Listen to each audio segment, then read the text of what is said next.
Welcome, everybody. We're back for our penultimate session. Autumn, can you turn me down a little bit? I'm too loud for me. Thank you. Tonight, we're going to talk about the one element of the Passion story that's become the most pervasive in popular culture, which is kind of interesting because it's not the one you necessarily would think. And it's the crown of thorns. And the crown of thorns, for one reason or another, is very strongly accepted and used and identified as part of religious, liturgical, or non-liturgical piety. I mean, it's part of every church tradition in Christianity. But it's also very much into popular culture in a way the cross has never done. And so that sort of makes it interesting to me. The crown of thorns that was used on Jesus is probably made from the reeds, the Russia's new shoots of a Sisyphus plant, which grows in the Levant and in North Africa and all around that area. And the reason historians think that is because all of the relics of the crown of thorns that have ever been kept for any length of time have been of that family of wood. So it's a pretty good guess that that's the case. And the crown of thorns as an image was incorporated really early into formal Christian proclamation. By the early 550s, there was a relic of it. A relic meaning a piece of it, because nobody could keep everything because everybody wanted a piece of it. So, it might be one thorn. But it was there at the Basilica of Mount Zion, which is very near the old city of Jerusalem, right outside the walls. So it's very clear if you figure that St. Helena went around in the early 400s to identify all of the sites that we now talk about as being the holy sites in the Holy Land. Less than a century later, this relic is being very formally adored in a cathedral in Jerusalem. After Rome collapsed, the relics that we know of tended to end up in Venice because either the money went to Constantinople to the Byzantine church or it went to Italy outside of Rome. So what we have in the Western church in the form of the crown of thorns stayed in Venice, and then the King of France, whom we know now as St. Louis, had them brought to France and to Paris, and they were for the particular one that is now venerated in Catholic tradition as the crown of thorns, was in the Cathedral of Sainte-Chapelle for a couple of centuries. Then that building was not secure. It was taken to Notre Dame on the Ile de la Cité, and on April 4th, April 19th of 1919, when the fire broke out, one of the priests literally went in and grabbed it and brought it out, and it's now in the Louvre, and will be there until the renovation of Notre Dame is finished, which they hope will be in 2024. So make your travel arrangements now to see the renovated Notre Dame, because it should be quite a show. But the crown of thorns itself is part of the collection of what they call the Arma Christi, the instruments of the Passion, and it is taken to be significant in its use as part of the Passion of Christ.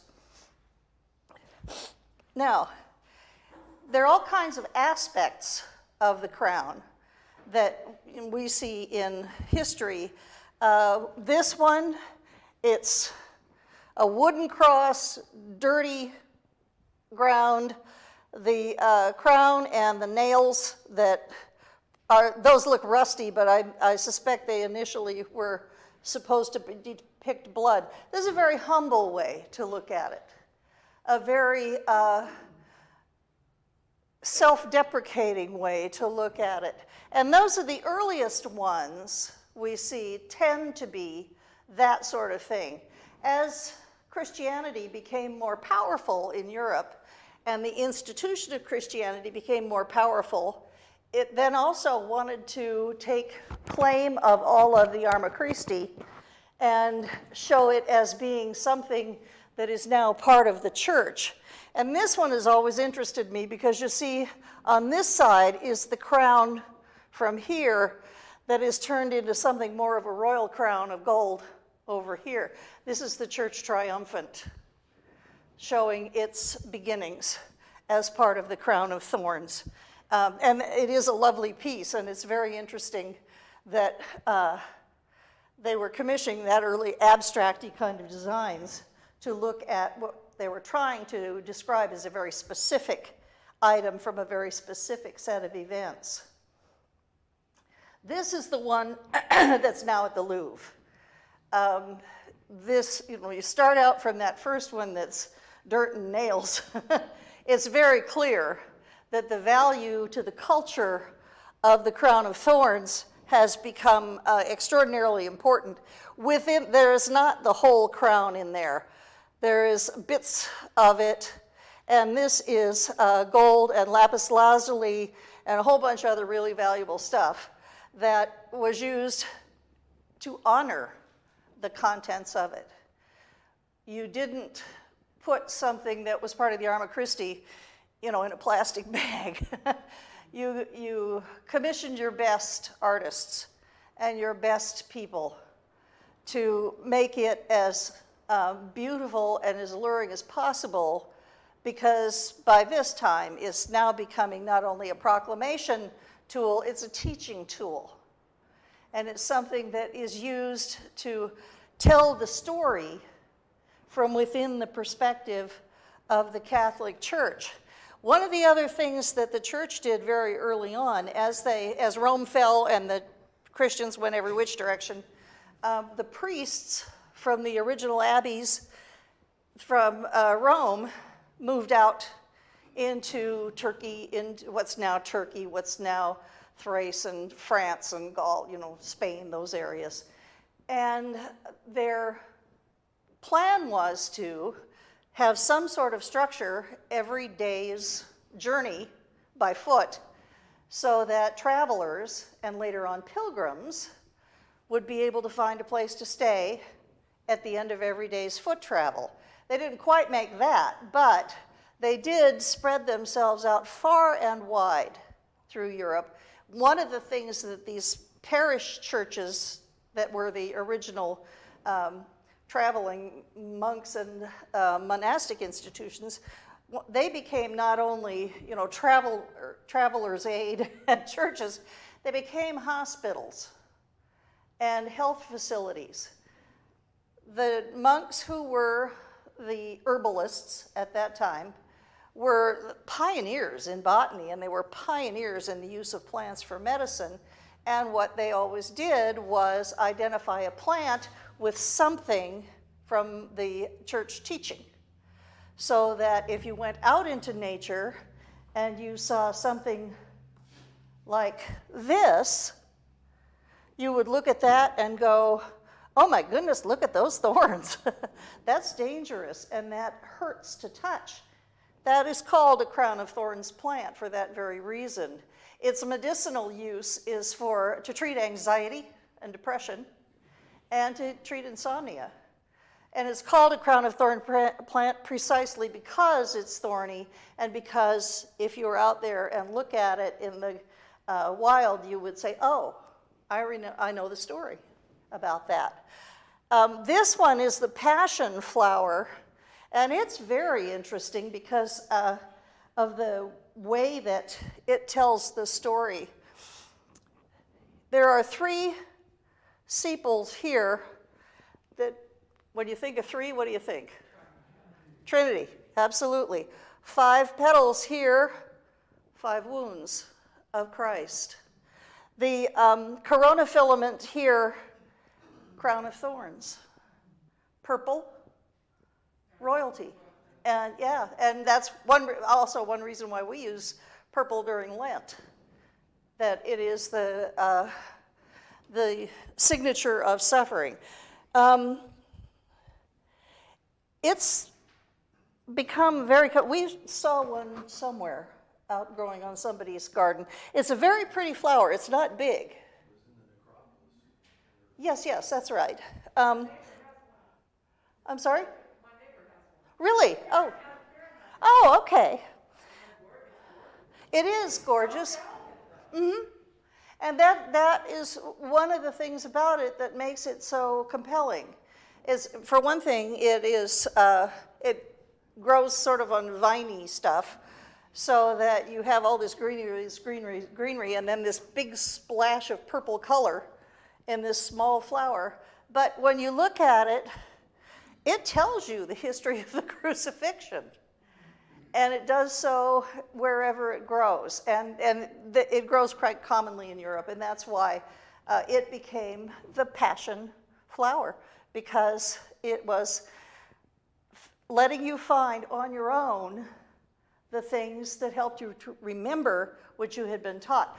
Prior to most of Europe being literate, this was extraordinarily important. That's why the cathedrals have all of the sculptures and carvings and pictures. You can't read the Bible for yourself, or as the church grew more important, they didn't want you to read the Bible for yourself. So, but they could let you know the story and kind of let you know where you stood in your relationship with God.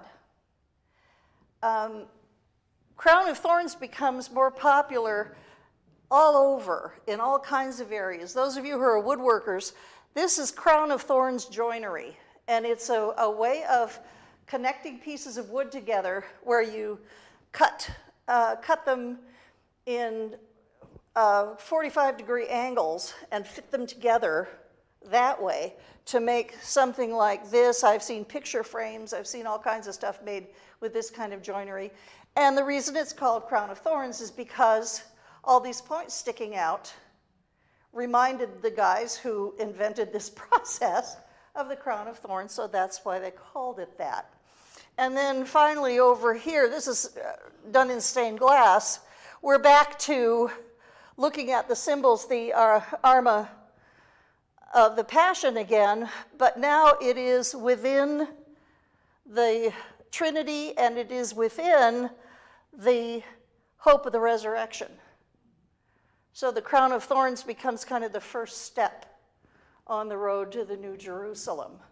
So all of those things came about simply because that was a simple and pervasive way to help tell the story of the crucifixion. Now, this part of it, I'm going to tell you something about the reed scepter, but this is kind of my own investigation, so this is partly opinion, and you're welcome to take it as you wish. Scepters are the symbol of royalty, of political power in kings and dukedoms and empires, anything where somebody has to have a symbol of being the central person. This is Darius the Persian with his scepter. So this goes back into at least 500-600 BC, where the scepter was taken to be the royal symbol. And he is particularly important because he's the guy that beat the Babylonians so that the Hebrew slaves could go back to Jerusalem from Babylon. So his authority, political authority, was really respected. Caesar Augustus instituted use of royal scepters in Rome, and this is the remnants of one of his, but his doesn't have anything particularly at the top. Rome was an empire, and he was the ruler of the globe as far as he was concerned, that everything was part of his empire, and that picks up and becomes a really pervasive political symbol. This is one of the early czars, and has the orb and the scepter, so king of the world. Kings going into battle, you had to know who was the one that you kept from getting shot. The king carried his scepter into battle. This is the crown jewels of England. This is the royal scepter, and that's Queen Elizabeth holding it. That, by the way, is, if anybody ever wants to know, is Cullinan 1. That's a 63-carat diamond in the top of the scepter. And it is one of 9 stones cut from a gift somebody gave her at her coronation. So, but everybody gets what a scepter is. It's for the king, it's for the powerful, it's for those who are honored, it's for those who are given respect, those whom you do not cross. In order to show that kind of authority, kings and emperors early on began to allow the concept of the court jester to come along. And the court jester is an interesting sort of person because absolute authority could laugh at itself. And the jester became the one who was kind of the personal carnival person to the king, the entertainer to the court. Magic tricks, card tricks, songs, jokes, that sort of thing. They could mock the king as long as they didn't get too out of line. They could say things to the king that nobody else could say and get away with it. And coming from them, it was hysterically funny because they dressed in ways that sort of adopted the idea of royal dress, but did it so that it was really silly. And they were expected to be silly, and they were expected to cast themselves as kind of the foil of the regal being of the king. Now, this is where this comes to me in terms of the crucifixion. Remember, when the soldiers took Jesus, they stripped him of his clothes, put a different robe on him, handed him the crown of thorns and pushed it on his head, and put a reed scepter in his right hand, which is the hand of authority. When they had plaited the crown of thorns, put it on his head and a reed in his right hand, they bowed the knee before him and mocked him, saying, "Hail, King of the Jews." They were turning Jesus into a jester, into Pilate's and Herod's and Caesar's jester. And it is my opinion, and this is opinion, that it was a blatantly political act, that they did it on purpose, they knew exactly what they were doing, and it was designed and aimed to be nothing more than an act of public humiliation of Jesus prior to his crucifixion. They were going to show the difference between Jesus and Caesar, and making him into a jester was the most humiliating way they could find to do it. I think that instance of the soldiers taking him and mocking him in the way they did is probably the lowest point psychologically and emotionally for Jesus. Hanging on the cross was the painful part physically, but this was designed to hurt him as a human being, and they did it, and they did it very successfully. And the final insult, calling him the King of the Jews, was saying to them, this is the jester of a conquered people that Rome doesn't even care about. That's how insignificant this Jesus is. Now, I'm still working on the documentation for that part, but I'm to the point where I can say it with some pretty good conviction that I think that's probably a large part of the purpose. And to me, it has elevated the reed that very seldom gets mentioned